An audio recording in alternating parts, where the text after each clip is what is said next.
José Manuel, vamos, afinal de contas, perceber se Montenegro é socialista, como acusam os liberais, ou se é liberal, como acusa toda a esquerda. Bem, liberal ele já disse que não era, e socialista também, não é? Portanto, basicamente ele é aquilo que o PSD de alguma forma foi sempre, ou que foram, enfim, líderes com algumas características diferentes, alguns que seriam mais liberais, outros que seriam, porventura, mais socialistas, mas eu penso que Montenegro tem procurado colocar o PSD naquele lugar que é um centro-direita que tem onde podem estar alguns liberais, mas onde podem também estar alguns, chamemos-lhe assim, sociais-democratas mais direitistas. Portanto, se bem que quando falamos em social-democracia, em termos europeus, por regra falamos daquilo que em Portugal nós chamamos socialistas, não é? Também creio que eles têm procurado tornar o partido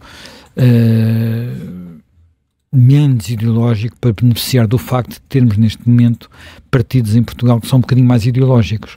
Ele tem à sua direita o Chega, que não sendo um partido propriamente ideológico no sentido tradicional do termo, é um partido que tem um tipo de afirmação muito forte em termos de presença pública e de reivindicações, não são muitos temas, mas tem estas características. E é muito anti-esquerda. E é muito, quer dizer, é muito anti-esquerda em algumas coisas, noutras vezes, noutras nem por isso, não é? No discurso é. No discurso é. Depois temos um partido que na Europa até habitualmente se situa à esquerda dos partidos equivalentes ao PSD, que é a Iniciativa Liberal. A Iniciativa Liberal, aliás, ela queria sentar-se no Parlamento entre o PS e o PSD, nunca conseguiu. É um partido que está numa família política que na Europa se senta de facto entre sociais-democratas e cristãos-democratas, sendo que a família dos cristãos-democratas na Europa, que é onde está o PSD, tem aquilo que é a velha democracia cristã, que em Portugal o melhor representante foi o CDS, em termos formais, mas depois que engloba conservadores moderados, engloba liberais não muito também moderados, engloba muitas orientações parecidas, não obrigatoriamente tão doutrinárias como teriam sido há 30 ou 40 anos, onde essas coisas tinham mais peso do que têm hoje. Até a própria afiliação dos eleitores era mais forte do que é hoje noutros países, onde estas coisas havia um debate mais ideológico.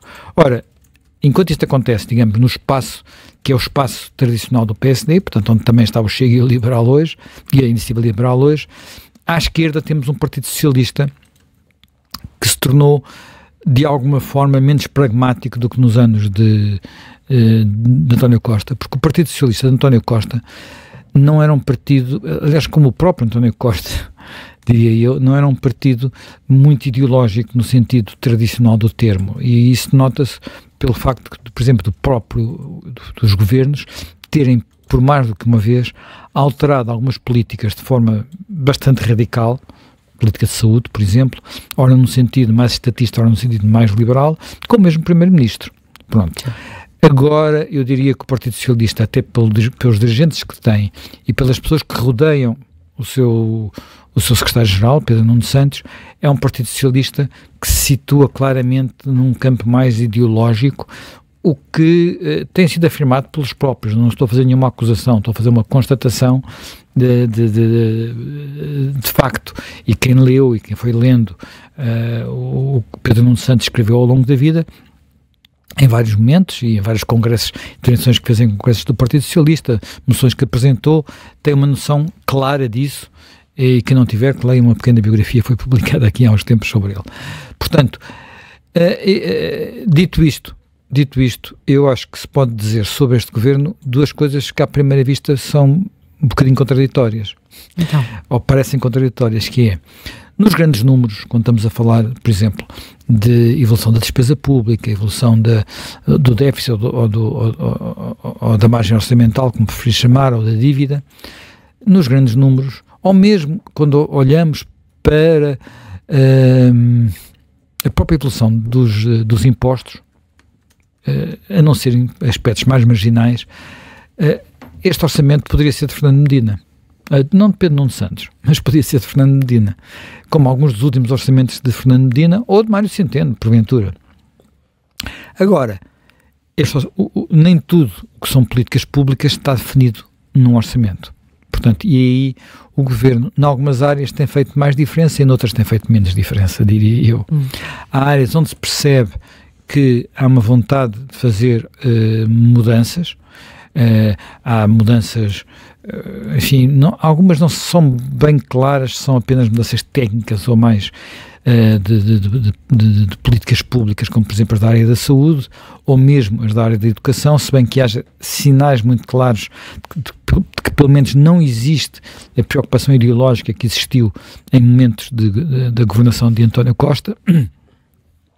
Em áreas como a segurança há um discurso claramente diferente, em áreas como a habitação, aí sim já houve mudanças muito substantivas relativamente à política anterior, mas que era uma política que era consubstanciada pela ala mais à esquerda do Partido Socialista, portanto, Pedro Nuno Santos enfim, uma pessoa agora está sempre ao lado dele, Marina Gonçalves, não é? Que não se percebe como é que chegou àquele lugar, aliás, nem se percebe, ouvindo as suas intervenções, como é que pode ter tanto destaque no Parlamento neste momento, mas enfim, os partidos fazem as opções que entendem, e portanto, nós temos, e para isso não é preciso tanta política orçamental assim, não é? É evidente que há as coisas que passam pelo orçamento, questões que têm a ver com isenções fiscais, por exemplo, na área da habitação, mas a política, ao cavalo aqui, ao cavalo acolá, mas aquilo que tem a ver com verbas e com despesa, não se nota tanto. E, portanto, eu creio, e isso vai ser, não direi a prova do algodão, mas vai ser uma coisa que vai ser relevante nos próximos,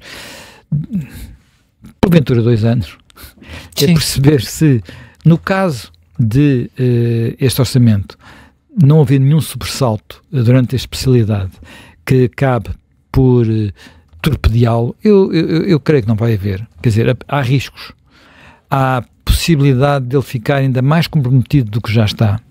O risco maior, na minha perspectiva, é na área da segurança social, por causa da convergência ou possível convergência entre o Chega e o Partido Socialista.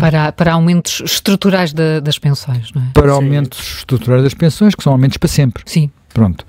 E não apenas aquilo que fez Fernando Medina aqui há 2 anos atrás e que este ano fez Miranda Sarmento, que é dar, numa altura especial, um cheque, digamos assim, uma ajuda para as pensões, havendo folga orçamental. Portanto, nós temos aqui um risco, pode haver riscos pontuais noutros domínios, sobretudo coisas que tenham a ver com aumento da despesa, mas nessa área, a margem do governo acaba por ser muito grande. Porquê? Porque como nós verificámos, mais do que verificámos, triverificámos durante, ou que tipo verificámos durante os anos de António Costa, uma coisa é a despesa que se aprova, outra coisa é a despesa que se executa. E isto não se faz apenas por via das cativações, famosas cativações, faz também por muitas outras pequenas opções, portanto podem ficar aprovadas muitas despesas que depois não acontecem ou acontecem de forma diferente. Portanto, há uma margem que os governos têm que vai para além dos números do orçamento. Há regras, não, o Parlamento, por exemplo, não pode discricionariamente aumentar a despesa, chegar aqui e dizer assim, vai gastar mais dinheiro com isto ou com aquilo, havendo um orçamento aprovado, não faz parte, digamos, das competências do orçamento, e por isso tivemos já alturas em que o Tribunal Constitucional chumbou medidas aprovadas no orçamento, mesmo nos tempos de António Costa. Portanto, mas seja lá como for, há risco. A linha vermelha que de alguma forma o Governo está a tentar colocar é a boa linha vermelha, a dizer, nós queremos chegar ao final do ano com excedente para poder diminuir a dívida.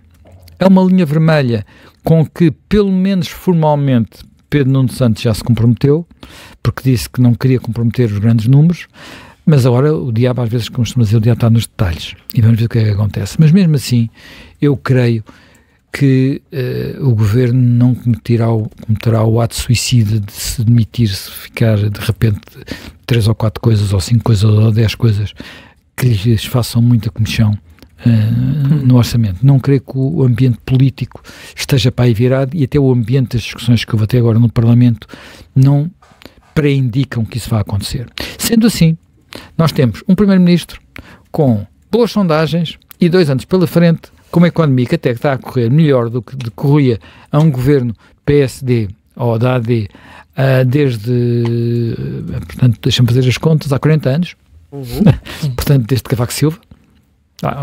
Portanto, entre 85 e 93. Em que chega ao poder com condições económicas, financeiras e eu ia dizer sociais, mas não. Em que chega ao poder sem o Primeiro-Ministro dizer que estamos de tanga, que aconteceu com o Durão Barroso, ou que chega ao poder com a Troika, que enfim é um pesadelo autêntico e absoluto. Portanto, e mesmo Cavaco Silva, quando chegou, estávamos a sair de uma intervenção. Sim, mas já tínhamos saído de uma intervenção. O grosso do trabalho estava feito. Sim. Portanto, o grosso do trabalho foi um bocadinho parecido com o que aconteceu a António Costa. O grosso do trabalho estava feito. Sim, a maioria absoluta em 87 já estava melhor, mas em 85 claro, mas ainda estávamos... Mas há uma diferença aqui muito grande, e é isso que eu queria sublinhar. Mas também tem a ver com conjunturas parlamentares que são substancialmente diferentes. Em 85, Cavaco Silva, que penso que conversa com alguma regularidade com Luís Montenegro, em 85 ele vinha com um ímpeto de mudança enorme, em tudo, portanto, e vinha com ímpeto de mudança, mudou completamente a estrutura do governo, portanto, criando ministérios novos, acabando com outros ministérios, mudou um bocado aquilo tudo, abriu muitas áreas de política que não existiam, tinha uma agenda muito determinada, por exemplo, na área da lei do trabalho, por exemplo, das leis laborais, e um governo que tinha arrancado, na altura, com o beneplácito, digamos assim, de um partido que também era populista, também cresceu por razões populistas, que era o PRD, portanto, ligado aos generalianos, mas que se sentava ao meio, não se sentava num dos extremos, portanto, era uma característica, e depois implodiria muito rapidamente. Agora, não vamos recontar essa história, e se dava uma margem de manobra completamente diferente do que aquela que tem hoje Luís Montenegro. Mas o que é facto é que ele esticou essa margem de manobra até à crise. Uma crise que não foi provocada diretamente pelo governo, foi provocada, precisamente pelo PRD, que foi uma crise suicida, todas as pessoas recordarão, mas havia ali muita coisa que estava a acontecer que mostrava uma vontade de mudar. Aliás, o PSD, que vinha de um governo de Bloco Central, tinha passado esse governo de Bloco Central todo a dizer que estava lá, que não ia sair, que ajudava Mário Soares, era o Mota Pinto líder, ajudava Mário Soares e o PS a ultrapassar o FMI, mas que era preciso reformas, nunca falava de outra coisa.